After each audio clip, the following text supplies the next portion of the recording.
দুপুর। সুনীল গঙ্গোপাধ্যায়। রৌদ্রে এসে দাঁড়িয়েছি রৌদ্রের প্রতিমা।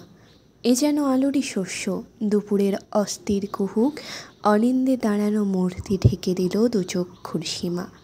পথ চলতে থমকে গেল অপ্রতিভ অসংখ্য যুবক।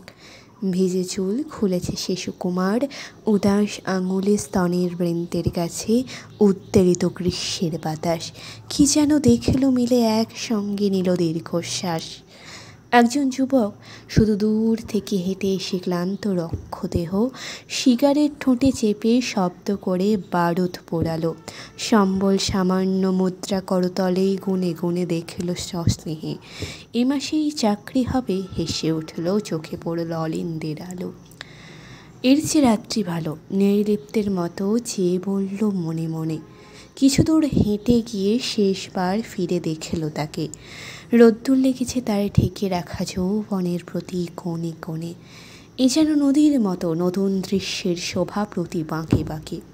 এর চেয়ে রাত্রি ভালো, যুবকটি মনে মনে বলল বারবার। রোদ্দুর মহৎ করে মন, আমি চাই শুধু ক্লান্ত অন্ধকার।